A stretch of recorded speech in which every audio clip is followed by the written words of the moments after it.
Haleluya, haleluya, ndabaramukije mwese mu izina rya Yesu Kristo, aho muherereye hose, amahoro y'Imana akomeze kubana namwe.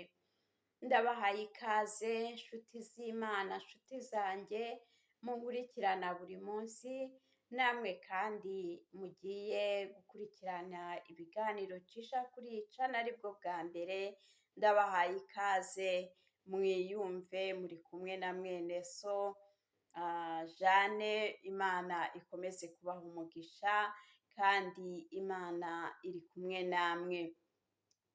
Reka dusome ijambo ry'Imana dusanga mu gitabo cya Hagayi, ibice byaho 2 n'umurongo waho wa 4. Ariko rero komera Zerubabeli we, niko Uwiteka avuga, kandi nawe ukomere Yosuwa mwene Yosadaki umutambyi mukuru.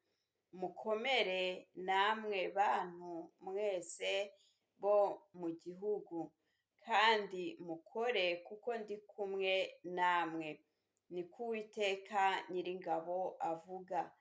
Umurongo wa 5, nk'uko isezerano nasezeranye namwe riri mu gihe mwavaga muri Egiputa, umwuka wanjye akaba ari muri mwe, ntimutinye. Imana itugirire neza cyane. Haleluya, haleluya. Uyu munsi twumvise amagambo y'ihumure yabwirwaga Zerubabeli na Yosuwa n'abandi bari mu gihugu. Imana ibabwira iti ntimutinye, ihera kuri Zerubabeli iramubwira iti ntutinye, ibwira n'umutambyi mukuru Yosuwa, icyo gihe Yosuwa yari umutambyi mukuru, aramubwira ati nimukomere kandi mukore, abwira n'abandi bose bo mu gihugu. Imana itugirire neza cyane. Nawe uyu munsi wa none ni wowe ubwirwa. Birashoboka ko waba utitwa Zerubabeli, ariko ahari Zerubabeli uhashyira izina ryawe. Imana itugirire neza. Nk'uko navuga nti yewe Jane ntutinye, Imana idufashe kandi Imana itwiteho. Ahari Zerubabeli nahashyize izina ryanjye. Haleluya. Iri jambo riri kumbwira ngo nanjye sintinye, nawe ntutinye. Rero ni ukuvuga ngo nusoma aya magambo uherereze ku izina ryawe, uherereze ku mutima wawe, wumve yuko Uwiteka Imana aguhumuriza. Imana idufashe cyane. Haleluya. Arangije rero uyu Hagayi atumwa kuri Zerubabeli na Yosuwa n'abandi bantu bari mu gihugu, arababwira ati ntimutinye.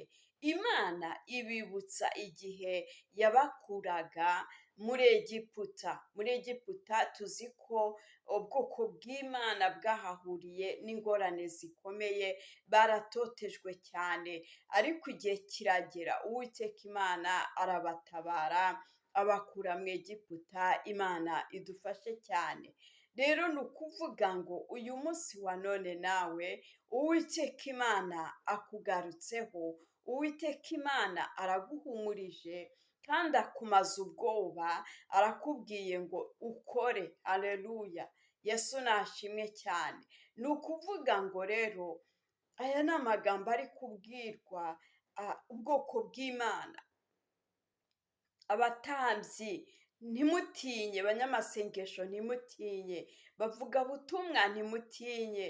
Haleluya, haleluya. Imana itugirire neza, kuko Uwiteka Imana ari muri mwebwe.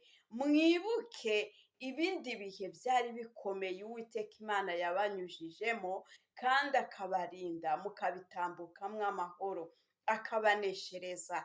N'iki gihe nubwo mubona ko bikomeye, rero birashoboka yuko, sinzi ibyo urimo guhura nabyo uyu munsi wa none, sinzi ibyo uri guhura nabyo mu rugendo rwawe, ariko ijambo ry'Imana rirakubwiye ngo ntutinye kandi ukomeze ukore umurimo wahamagariwe.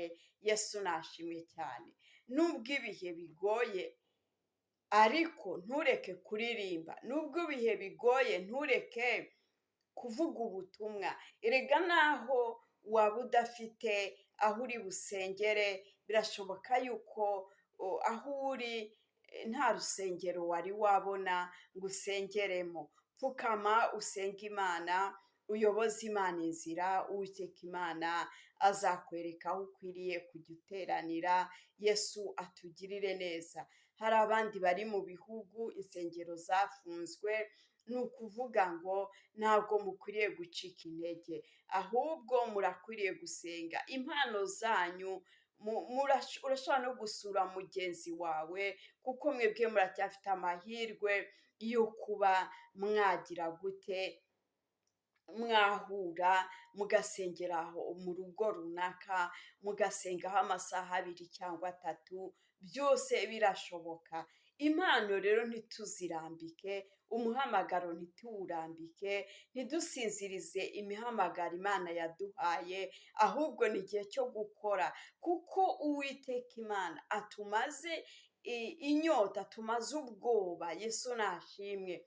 Haleluya. Nubwo ibihe bw'ibyo kurya biri guhenda, nubwo kubona akazi ari igihe gikomeye kugira ngo umuntu akabone, umuntu ariga ariko yarangiza kugira ngo abone akazi kikaba ikibazo.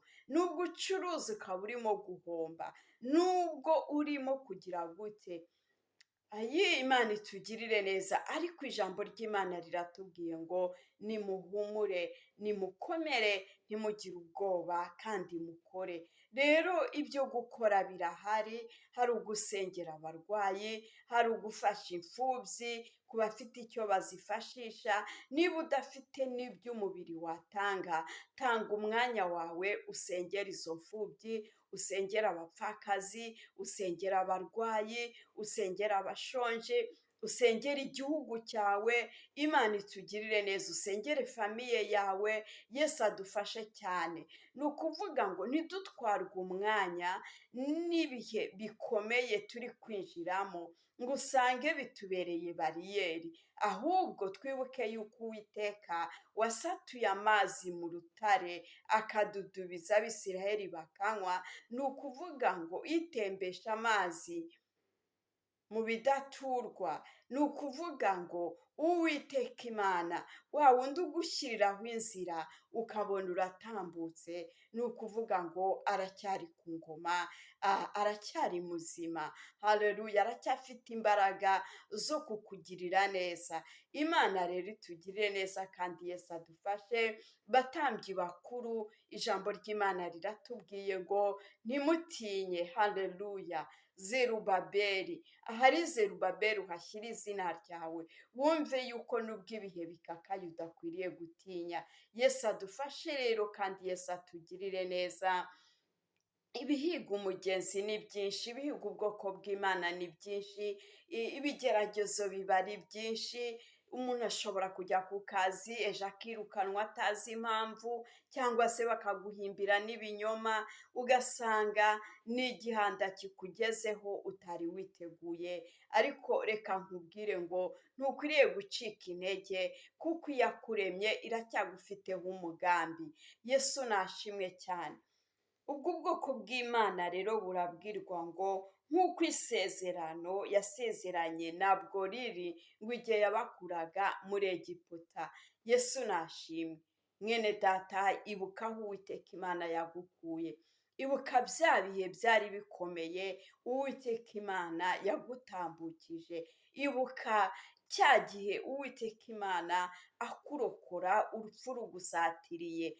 Rero nshuti y'Imana, ibuka amasezerano Imana yasezeranye nawe. Imana yakubwiye yuko itazagusiga, Imana ikubwira yuko itazaguhana, Imana ikubwira yuko izakugirira neza, Imana ikubwira ko igukunda kandi izi amazina yawe.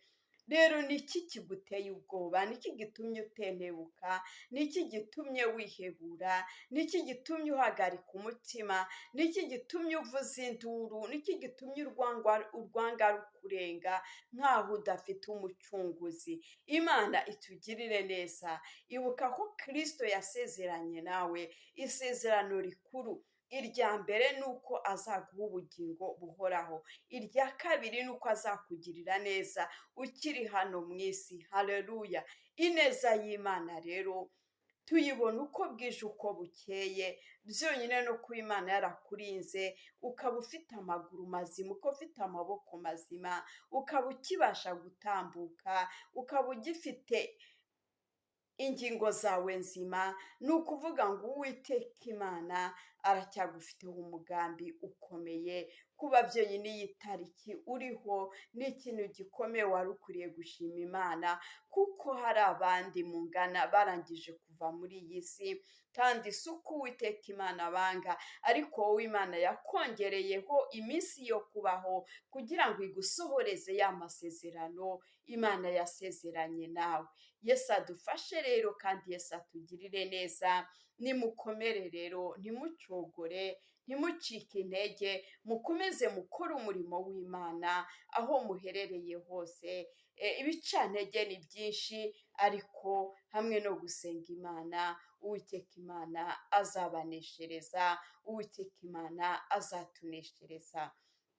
Yesu rero atugirire neza twese, kandi Uwiteka Imana akomeze kubaha umugisha. Mwambara imbaraga z'Umwuka Wera, muhamye Kristo ko ari umwami n'umukiza, nubwo ibihe bigoye, nubwo abantu biziba amatwi ntibagishaka ukuri, bashaka ibijyanye n'irari ryabo, ariko abahamagawe, abakiyoborwa n'Umwuka Wera, nimukomere kandi mugubwe neza kubw'izina rya Yesu Kristo.